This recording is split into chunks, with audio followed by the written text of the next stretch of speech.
বিছানা ছেড়ে দিই, একটু ঘরে ভিতরে যাই, একখানা কাপড় নিয়ে আসি। যখনই চেহারা ভেঙে যাবে আমি মুছে নিব, পাসিনা গুলো মুছে নিব। তাই জামা গুলো বাদ দিয়ে দিলেন, ঝুলা ঝুলাও বাদ দিয়ে দিলেন, ঘরে ভিতর গেলেন। আর কাপড় নিয়ে হযরত মা ফাতেমা যখন বেরিয়ে আসে বাবু, তো দেখছে যেন জামা ঘুরতি আছে, ঝুলনা ঝুলতি আছে। হযরত মা ফাতেমা টক টক করে দেখে জামা আমি তো ঘুরাই না, বাদ দিয়ে দিয়েছি, ঝুলনা আমি ঝুলাই না, বাদ দিয়ে দিয়েছি। নিজ ইচ্ছাতে কেন ঝুলনা ঝুলে, নিজ ইচ্ছাতে কেন জামা ঘুরে, উনি কিন্তু তাজ্জুব হয়ে যান। ইতিমধ্যে আমার আপনার প্রিয় নবী বেটির বাড়ি পৌঁছিল। দয়ার নবী দেখছেন যেন হযরত মা ফাতেমা জাতার দিকে দেখাচ্ছেন, ঝুলনার দিকে দেখাচ্ছেন। নবী আমার বলছেন, মা রে কি দেখছো মা? গোলাপ বাজান দেখেন তো জাতা যেন নিজে ঘুরে, ঝুলনা যেন নিজে ঝুলে। নবী মুস্তাফা জানের আমার আপনার প্রিয় নবী বলেন, লাডলি বেটি জাতার মুঠা ধরে থেমে যাও মা, তুমি ঘুরিয়া মুঠা চলে গিয়েছো, যদি না থেমেছো কিয়ামত পর্যন্ত ঘুরতি থাকবে। বেটি কিয়ামত পর্যন্ত ঘুরবে যদি না থেমেছো। আর সুলতান মুরগি সাহেব যদি পচা ওয়াহাবি হয়ে যায়, পচা সরাতে বন্দী হয়ে যায়, আর ভুলে আবার যে রাসূলুল্লাহ আমার মতো, তো বাবুজি আমার বেটিও নবী পাকের বেটির মতো হলে কিনা? আরে জোরে বলুন। তা আমার বেটিকে চারবার ঘুরাইতে বলবো, বেটি আমি তো রাসূলুল্লাহর মতো না, তো তিন নবীর বেটির মতো চারবার ঘুরিয়ে ছেড়ে দেবো, বল বল করে ঘুরে ছাড়, কোনো মতেই ঘুরে না। এই জন্য যেটা আমার মেয়ে নবী, তো আমার বেটি যখন নবীর বেটির মতো হলো না, আমি আর আপনি রাসূলুল্লাহর মতো কোন মতেই হতে পারে? ভাইয়া বাবারা বন্ধু করে আমার দয়া করে বললেন, তুই জাতা উঠা করে না থামলে জাতারও করে না। এই জন্য রে মা, এসো এসো বেটি, তোমাকে দেখাচ্ছি তোমার জাতা কেন ঘুরে। নবী মুস্তাফা নিজে রহমতের চাদর বেটির মাথাতে দিয়া বলছে, দেখো মা। দেখছে বাবু, তো হযরতে জিবরাইল হাসনার কারিমের ঝুলনা ঝুলেছে, আর হযরতে মিকাইল জাতা ঘোরাচ্ছে। জোরে বলুন সুবহানাল্লাহ। আল্লাহ ফেরেশতা হাসনার কারিমের ঝুলনা পর্যন্ত ঝুলাচ্ছে। ভাইরা বাপেরা আমার, শুধু এটাই নয়, একটা আর নসিহতের কথা আছে, খুব ধ্যান দিয়ে শুনবেন মা বেটিরা। এটা আপনারা কানকে বড় করে দেন আর খুব ধ্যান দিয়ে শুনবেন। লিখছে কিতাবে স্পষ্ট ভাষা, তারিখী কথা, যে হাসনান কারিমের বার্তা আছে বাবু, হযরত আলীও আছে আর হযরত মা ফাতেমা আছে, আর গল্প করছেন স্বামী স্ত্রীতে। তো স্বামী স্ত্রীতে গল্প করছেন ইমামে হাসান হযরত আলী বলে, আর ইমামে হুসাইন হযরত মা ফাতেমা বলে, আর সামনা সামনি স্বামী স্ত্রী কথা বলছেন। আর বাপু হযরত মা ফাতেমার আওয়াজ হযরত আলীর আওয়াজ চাইতে একটু জোরে হয়ে গেছে, শব্দটা একটু আওয়াজ জোরে বেড়ে গেছে। চট করে হযরত মা ফাতেমা হযরত আলীর হাত ধরে নেন, স্বামী গো আপনি আমাকে ক্ষমা করুন। হযরত আলী বলছেন, কেন ফাতেমা? আমরা তো প্রেম মোহাব্বতেরই গল্প করছিলাম, ঝগড়া তো করিনি, তুমি তো কথা কাটাকাটি করনি, তো কিসের ক্ষমা চাইছো তুমি ফাতেমা? হযরত মা ফাতেমা বলছেন যে আপনি আমার সরতাজ, আর যিনি স্বামী বাঁধাতার উনার আওয়াজ চাইতে যেন স্ত্রীর আওয়াজ জোরে না হয়।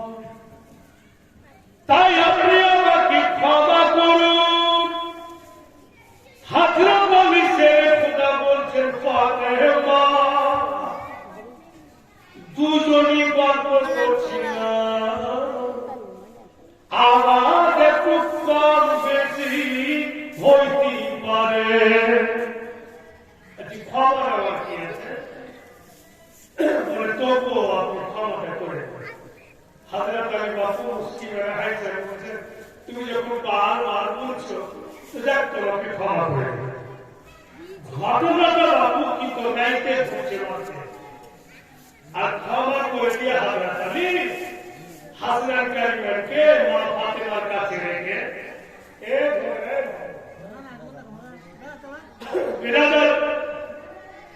রেখে দিয়ে উনি কিন্তু চুপচাপ বাড়ি থেকে বেরিয়ে গেলেন। তো বাড়ি থেকে বেরিয়ে গেলেন, ঘটনা কিন্তু রাইতে। তো হযরত মা ফাতেমা অপেক্ষা করছেন যে আমার স্বামী যে বেরিয়ে চলে গেলেন, তো কবে বাড়ি আসবেন? চিন্তা ভাবনা করে মাগে খারাপ আসুন, ভিতর থেকে দরওয়াজা হযরত মা ফাতেমা লাগিয়ে দিলেন, আর খেজুরের চাটাই বাবু দরওয়াজার নিকটে বিছিয়ে দিলেন, আর হাসনান কারিমকে ওই চাটাইয়ের উপরে বাবু শুইয়ে দিলেন, আর নিজেই দরওয়াজার কাছে উনি বসে গেলেন। থাকতে দিলেন না। আর চলুন হযরত আলীর সঙ্গে। উনি কোথায় গেছেন? দেখা গেল যে হযরত আলী শের খোদা সরাসরি রাসূলুল্লাহর বাড়ি। দয়ার নবী বলছেন, সালমা দেখো দেখো আমার আলী আসলো, কিছু খাওয়া দাও, কোথায় আরাম করবে বিছানা করে দাও। নবী পাকের জামাই নবী। তো হযরত আলী উম্মে সালমাকে বলছেন যে আমি যা কিছু খাওয়া খেয়ে নিয়েছি, এখন খাওয়ার প্রয়োজন নেই। তো ঠিক আছে হুজুর, তবে বিছানা করলাম, শুয়ে যান, আরাম। পেরাগ্রাম ইসলাম সুবহানাল্লাহ, নবীর পরিবারের কথা দেখেন। ভোরবেলা দয়ার নবী মুস্তাফা বেটির বাড়ি, একটা আওয়াজ দিচ্ছেন ফাতেমা, দরওয়াজা খুলো রে মা। হযরত মা ফাতেমা দরওয়াজা খুলে নবী আমার দেখছেন চাটাই বিছা আছে, হাসনান কারিমার শুয়ে আছে, আর বেটির চেহারা দিকে নবী পাক দেখছেন। দেখছেন যেন হযরত মা ফাতেমা চোখ দুটি লাল বর্ণ। বেটি বলছে, আব্বা ভিতরে আসুন। বলে ফাতেমা ভিতরে পরে যাব, আগে বলো বেটি তোমার চোখ দুটি লাল কেন? জোরে বলুন। তোমাকে কি আমার দোলো নাতি ঘুমাইতে দেয়নি? সে কথা তবে কি আমার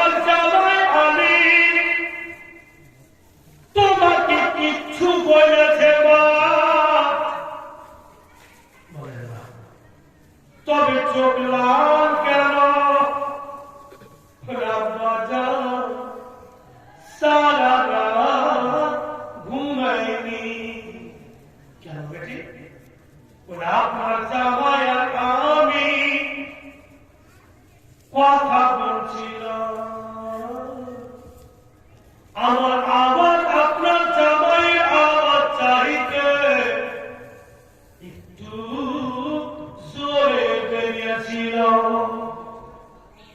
আমি চট করে ওনার হাত ধরে ক্ষমা নিয়েছি, আর আপনার জামাই আমাকে ক্ষমা করে দিয়েছে।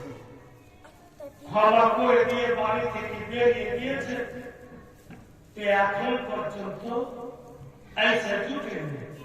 তাই আমি ভিতর থেকে দরজা বন্ধ করে বসেছিলাম যে আমি ঘুমাবো না, ঘুমিয়ে যাবো। যদি আমার স্বামী চলে আসেন আর দরজাতে আওয়াজ নেই, হয়তো আমাকে উঠতে লেট হবে, তো আল্লাহ আমার প্রতি নারাজ বলে আমি বসেছিলাম যে আওয়াজ দেওয়া মাত্রই যেন আমি দরজা খুলে দিতে পারি।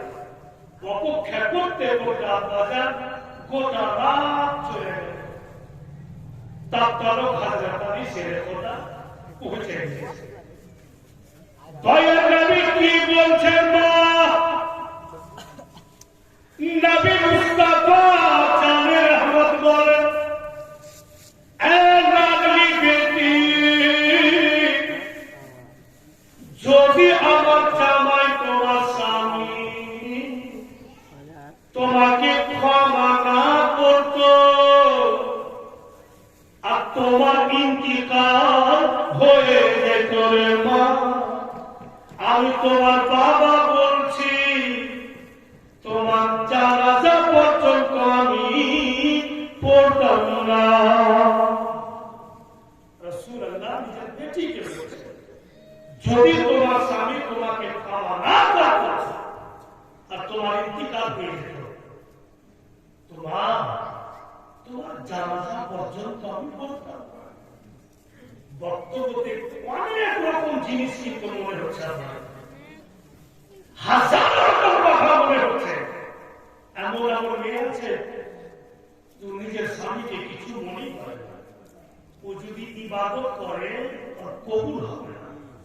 ওটা ফাতেমা যে জান্নাতি মেয়েদের সর্দারনি, যার ব্যাপারে রাত বলছে খোদা मैं खत्म हो जाता हूं, पर तेरी कनीज फातिमा इबादत करती है कि इबादत खत्म नहीं होता।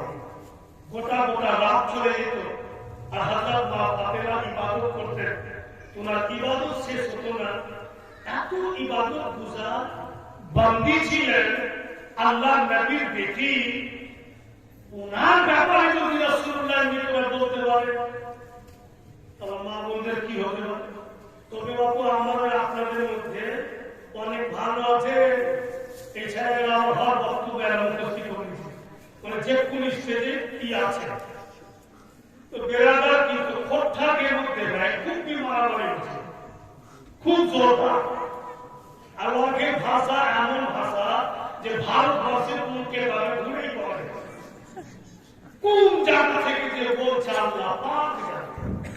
একটা বই পুঁথি পড়ছি, এবার ওকে ভাষাই ঘুরে হাজিকে হাজিয়ান করেছিল খোট্টা, তাই আহিলে বাতাবে না। হাজিয়ান যদি হাজিকে কইতে পারে খোট্টার মধ্যে যে তাই আহিলে বাতাবে, আর হাজি পিছে হচ্ছে ডাকছে এটা কোন কথা মানুষ থাকে তো লাগিয়ে না, সবাই প্রায় কেউ আছে। মেয়েদের আমাদের ভাষাতে মিঠাস খুব কমই দেখতে পাচ্ছি। এই বক্তব্যটা এরা ছাড়বে, ইউটিউবে ছেড়ে, আর যত খোট্টা আছে পুজোর আছে এই মর্মিটা রাখতে হবে। কিন্তু সবাই করবো না, ওদের মধ্যে কিছু কিছু এমনই পরিবার আছে যে দারুণ, ওদের চলা ফিরা ভাষা উঠা বসা খুবই ভালো। এই দুটার কথা জিন্দিগিতে ভুলবো না, যেটা বলবো এটা। আর একটা কথা, মানে একটা ছেলেকে একটা ছেলে দেখতেছে, तो भाई साहब को चल केस करेंगे, चल हम जाओ सीकर को शिकायत जाएगा, उसका ही मामला आदि है, मेरा ही बात होगा हवा में বুঝতে পারলেন? ওর ক্ষমতা ছিল না, এনেছে আমার ক্ষমতা আমরা কেস করে করতে যাবো। তার 2-3 ঘন্টা পরে শুনছি যে ধরে রাখবে কেমন লোক ছিলেন ভাইরা বাপেরা, তো মা বেটিরা বুঝতে পারা গেল যে স্বামীর সঙ্গে খাবারটা তর্ক করে। বুঝতে পারছেন আপনি যে আমার স্বামী এটা ভুল করছে, কিন্তু রেগে গেছে, ততক্ষণ আপনি ওর নজর থেকে দূরে সরে যান। কিছুক্ষণ সময় বিতিয়ে তারপরে ওর সামনে আসে। এই সপ্তাহ সে বসে আপনি মহব্বতে বলুন যে আপনি একটু ভেবে দেখেন, খুব রাগ ছিলেন, এটা যখন দাঁড়াচ্ছি এইভাবে মনে হচ্ছে ভালো হয়। কসম খোদা ওই ব্যক্তি কিন্তু নিজের ভুল বুঝতে পারে। আর যখন আপনি সামনাসামনি তর্ক লাগে মুখ কাটো খায়, বুঝবে না টাকা ছেড়ে নিজে, বুঝবে না যে আমার ভুল ভাব কি আছে, 2-4 দিন বসে পরে যা হবে হবে। আমাদের কি হাত অনেক করছে, খুব হচ্ছে, আমার হচ্ছে যে বলার মানে বেড়ালেন কি কথা হয়েছে রক্ত স্বামী স্ত্রীতে, ছেড়ে আমার উসে যা মর যায়। তো যখন মেঘে ছিল ওর স্ত্রীকে, মেঘে পাগলা চায় বোতল দিয়েছে, চা খেতে। তোর স্ত্রী বলছে তুই মারলি, তোর বাপ তো থাকবো না, আর যেটা গরু আমার বাপ দানে দিয়েছে বিয়েতে, গরু রাখলাম। এই বাবা গরু খুঁটা থেকে গরু খুলে আর বাপ প্রায় বাড়ি দিয়েছে, আর নদী বাবা হয়ে আছে বন্যাটা। এই পাগলি নদীতে গরু ভেঙে গেছে আর গরু ডুম ধরে আছে, মানে ওই করে বাপের বাড়ি। এই পাগলাকে চা খেয়ে বাড়ি গেছে তোমার স্ত্রী, আর শ্বশুরের দেওয়া গরু ওঠে। তো অরস পরশকে বলছে চাচি খালা বুবু তোর বউ কই গে, হারে মেয়ে গেছিলি রক্ত জোরে মারি মেরেছি কুচার দিন ওই যে বলছিল যে থাকবো না, গরু খুলিয়ে চলে গেছে বাপের বাড়ি।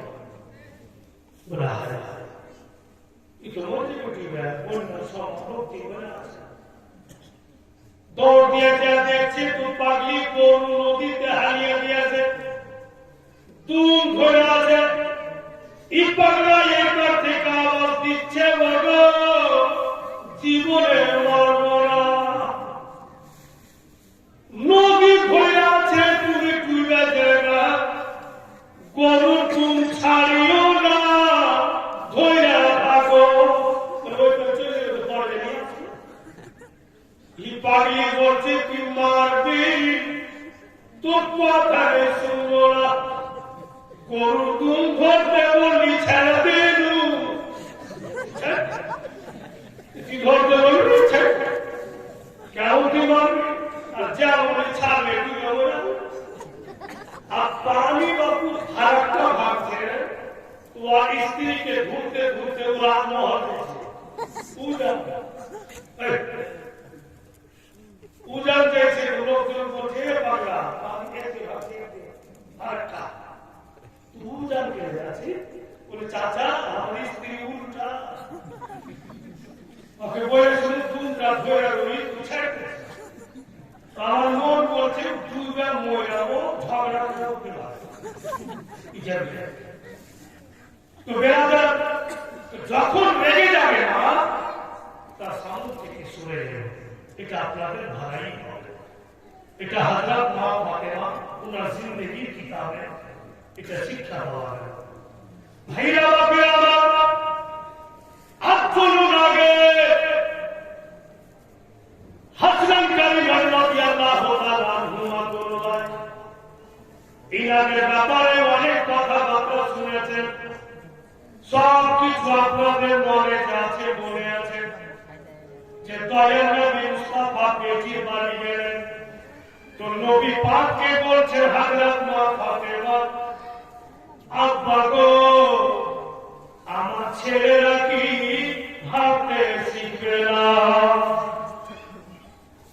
নবী আবার বলছেন আজ কি হাঁটবে না, তো কেমন করে হাঁটবে আব্বা যাও, দেখো ইমাম হাসানের দোনো বাহা ধরলেন নবী পাক আর নিজের দুই পায়ের উপরে ইমাম হাসানের দোনোটা পাও রাখলেন। আর নবী পাক চলছেন, ইমাম হাসান চলছেন, রাসূলুল্লাহ তিন ডাক যায় ইমাম হাসানকে পাও থেকে নামিয়ে বলছেন, ভাই হাসান তোমার মাকে হাইটা দেখাও। ইমাম হাসান লপ লপ করে হাঁটতে শুরু করলেন। জোরে বলুন সুবহানাল্লাহ। তো হযরত মা ফাতেমা বলছেন যে আজকে আমি সুযোগ পেয়েছি, আজ আমি হুসাইনকে হাঁটিয়ে দেব। বলে আব্বা জান আমার হাসান হাইটা চলে আসবে আর আমার হুসাইন, বলে মা তোমার হুসাইন হাঁটবে। ফের ইমাম হুসাইনের বাহা ধরে নবী আমার পায়ের উপরে উঠালেন, 3 কদম নবী পাক হাঁটলেন। ফের ইমাম হাসানকে নামিয়ে দিলেন, নামিয়ে দিয়ে বলছেন হাসান এ হুসাইন তুমিও তোমার মাকে হেঁটে যাবে। তখন ইমাম হুসাইন হাঁটলেন। বেয়াদব ইসলাম তো রাসূলুল্লাহর কাছে কোন জিনিসের কমি আছে বাবু? কিচ্ছুই কমি নেই, যাবে যেটা চাইবেন সেটাই হবে। আর ভাইরা বাবেরা মা বেটিরা ধিয়ানদের দয়া নবী বলছেন যে আমি চলে যাই মা ফাতেমা রাদিয়াল্লাহু তাআলা বলে আব্বা জান একটু দাঁড়ান, আমার তরুণ লালের সঙ্গে একটু আপনি বসে খান। ঠিক আছে মা। তো নবী আবার বলছেন ফাতেমা খাবো ঠিক, কিন্তু আমি খিলাম না। আপনি খিলাম? দয়া নবী दोनों নাতিকে সামনে বসিয়ে দিয়েছেন আর বলছেন যে তোমরাকে নতুন খাবার দিচ্ছি। রাসূল আযম হাতটাকে এইভাবে করলেন আর একটা সুন্দর প্লেট নবী পাকের হাতে নেমে চলে আসলো। জোরে বলুন সুবহানাল্লাহ। সুন্দর প্লেট আসলো আর दोनों নাতিকে ইমামে হাসান ইমামে হুসাইনকে নবী মুস্তাফা খাওয়াইলেন। আর দেখে কথা বলা কখন চালু করছেন হাসান কারিমের, নবী পাক খিলাইছেন আর বলছেন বলো হুসাইন হাসান কেমন লাগছে? তো পহলা শব্দ ইমাম হাসান বলছেন না না দারুণ খাবার লাগে। জোরে বলুন সুবহানাল্লাহ। ফের ইমাম হুসাইন আলী ওকালকে দিচ্ছেন, দিয়ে বলছেন কেমন লাগে? ইমাম হুসাইন বলছেন দারুণ লাগে। আর একবার দিলেন, इमाम हसन बोलते नाना पहले तो ये है खाना तो वहीं से देते हैं और जय मर्तबा आप मुंह में देते हैं अलग अलग मजा মানে একটা পেলেটেরই খানা জয়গার মুখে দিচ্ছে তৈরি হতে লাগছে বলেই তো হাসান কারিমার বলেছিলেন নবী মুস্তাফার সামনে कि दोनों जहां से अच्छा दोनों जहां से अच्छा है नाना जान हमारा हम दोनों का सहारा हम दोनों का सहारा है नाना जान हमारा दोनों जहां से अच्छा दोनों का हाथ चूमছে আর বলছেন নানা খুব খুশির সংবাদ কিসের ভাই আমরা নিজের কিসমতের প্রতি না করছি নিজের কিসমতের প্রতি আমরা অহংকার করছি তো কোন কথাতে ভাই হাসনাত কারিমান বলছেন নানা আপনাকে দেখছে আর মনে হয় তো কি না না মাটির কথা বলে আমাদের যিনি নানা সামনে বসে আছেন বলে এবার নানা শুনুন আমাদের কিসমত কত ভালো যিনি আমাদের বাবা উনি হযরত আলী শেরে খুদা নবীর জামাই আর যিনি আমাদের মা জননী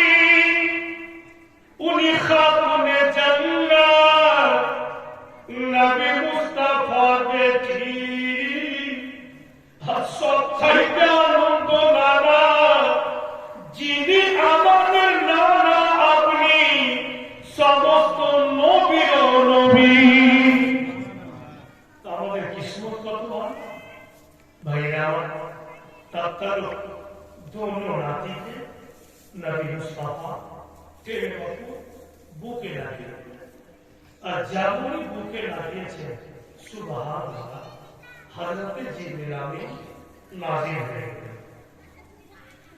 हजरत जिब्रील आमीन बोलছে या रसूल अल्लाह दोनों नाती का अपनी बुके चेपे लागे या रसूल अल्लाह में একটা সংবাদ দিতে আসলাম দয়ার নবী বলছেন কি সংবাদ জিবরিল বলে আপনার दोनों নাতি এমন দিন আসবে এমন সময় আসবে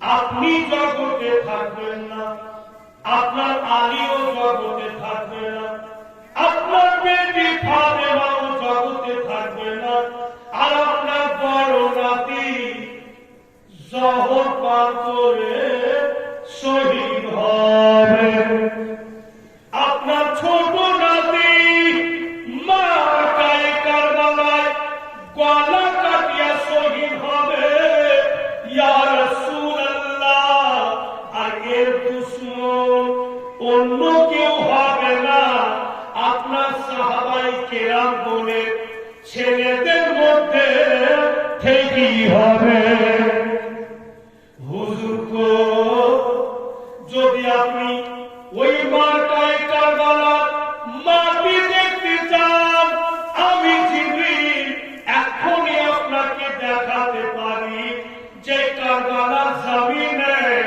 আপনার হুসাইন গলা কাটিয়া শহীদ হবে দয়ার নবী দেখতে চাইলেন হযরত জিবরিল আমিন ওখান থেকে হাত লম্বা করলেন দস্তে কারবালাতে হাত চলে গেল মাটি উঠিয়া নবী মুস্তাফাকে দিলেন আমার আপনার নবী মাটি খানাকে নিয়ে সঙ্গে দেখলেন যেন মাটি থেকে হযরত ইমাম হোসেন আলী মোকামে শরীরে খুশবু পাওয়া যায়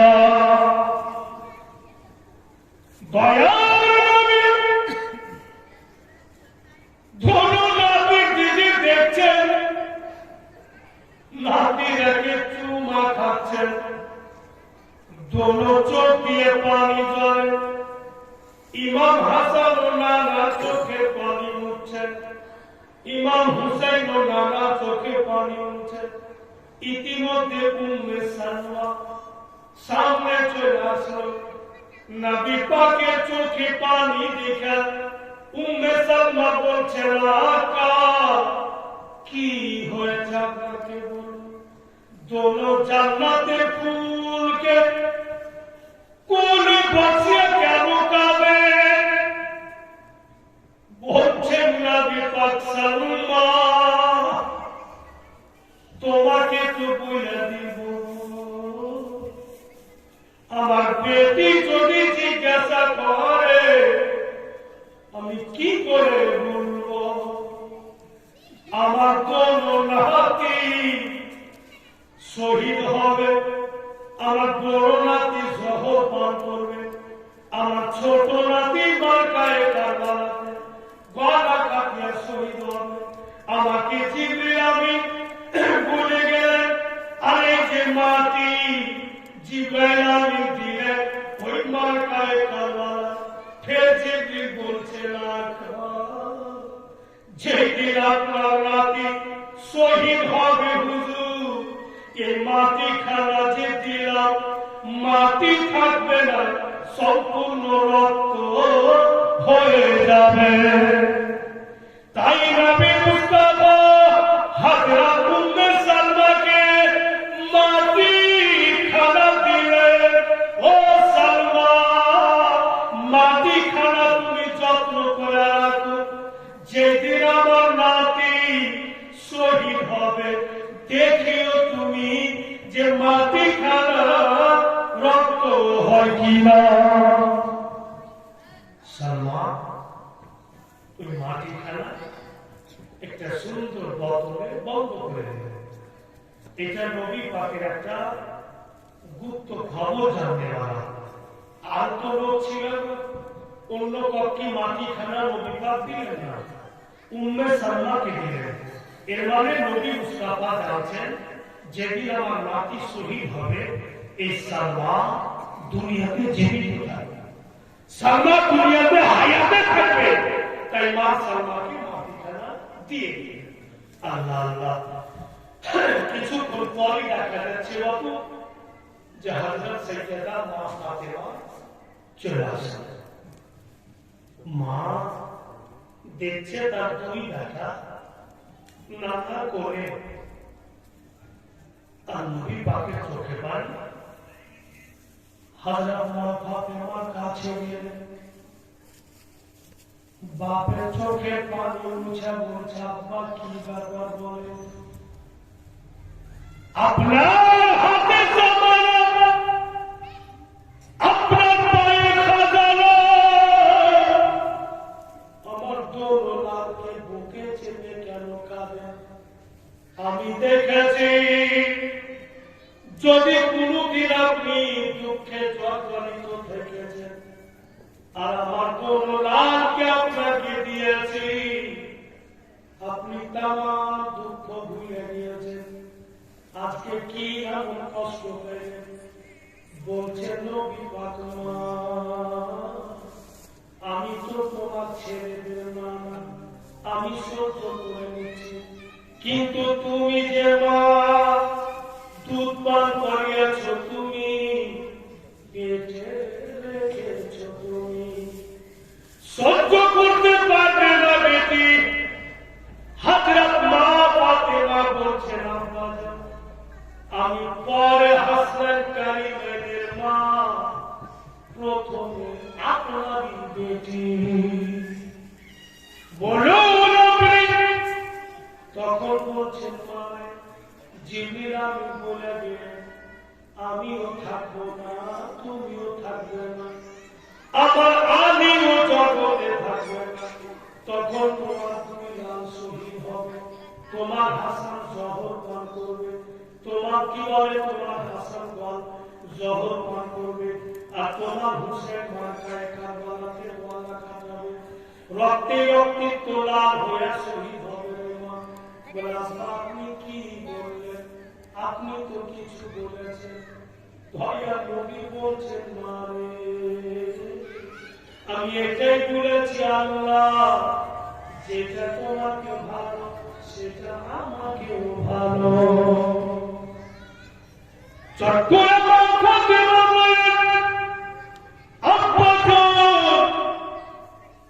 গর্ভে আমি রেখেছি, কষ্ট আমি পেয়েছি, দুধ আমি পান করিয়েছি, তবে আমার হাসান কারিমের মানুষ হচ্ছে আমার দুই কলেজার টুকরা যে পথে শহীদ হবে, ওই পথটা কোন পথ আব্বাগো একবার বলুন। দয়ার নবী বলছেন, মারে সেটা আল্লাহর পথে শহীদ হবে, মুমিনের সিনাতে ঈমান বাঁচাতে গিয়ে শহীদ হবে। হযরত মা ফাতেমা বলছেন, আব্বাজান এর বিনিময়ে যদি আল্লাহর কাছে কিছু আমি চাই, আল্লাহ আমাকে দিবে। দয়ার নবী বলছেন, মা যা কিছু তুমি চাইবে আল্লাহ তোমাকে দেবে। রাসূলুল্লাহ ধরে দেননি যে উমুকটা জিনিস চাও তো তোমাকে দেবে। চট করে হযরত মা ফাতেমা উযু করলেন, জায়গা বিছালেন, আর দোনো বেটাকে দুই পাশে বসিয়ে দিলেন, আর বাপু দুই রাকাত নামাজ পড়লেন। নামাজ পড়ে যাওয়ার পর ভাইরা বাবেরা মা বেটিরা ওনাদের জীবন বাণী শুনতে এসছেন। এইসব আপনারা ভুল করেছেন না ঠিক করেছেন বুঝতে পারবেন। দোনো বেটাকে পাশে পাশে রেখে যায় নামাজে দুই রাকাত নামাজ পড়ে।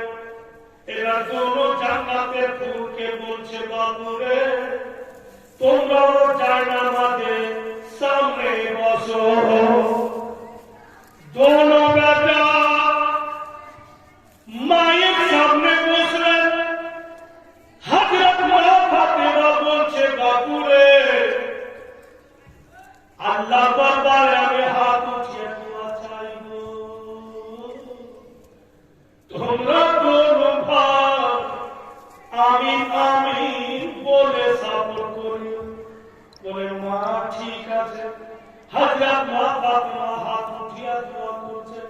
পরবর্তীকালে আমার হাসান জহর পান করবে, কত পালা চলবে, খুব চলবে, পেট চলবে, মা বইলা ডাকবে আমি থাকবো না, আব্বা বইলা ডাকবে তাদের আব্বা থাকবে না, নানা বইলা ডাকবে নানা থাকবে না। আমার হুসেন মার পায়ে কারবালাতে গলা কাটাবে, ছেলে আমার কত ছটফট করবে, রক্ত বেরিয়ে যাবে। পরবর্তীকালে আমার হাসানের কষ্ট আমি ভুলে যাব, আমার হুসাইনের রক্ত আমি ভুলে যাব। তোমার নাবি বলেছেন আমি যা চাইবো তোমার কাছে তুমি দিবে। পরবর্তীকালে আমার হুসাইনের রক্তের বিনিময়ে, আমার হাসানের কষ্টের বিনিময়ে আমার আব্বা জানে যত উম্মতি সকলের জীবনে গুনাহ খাতা মাগফিরাত করে দিও। তবে হুসাইনের রক্ত ভুলে যাব, আমি হাসানের কষ্ট ভুলে যাব, আমাদের গুনাহকে মাফ করেছে যেন আমরা জান্নাতি হয়ে যাই। বুড়াইতে বাবু দায়াকুল আলা নবী আলে নবীর উপরে যদি কেউ উংলি উঠিয়া কথা বলে, ওয়ালিকে কেটে নি, এই জন্য যে গুনাহ করছি আমরা মাফ করেছে রাসূলুল্লাহ। আর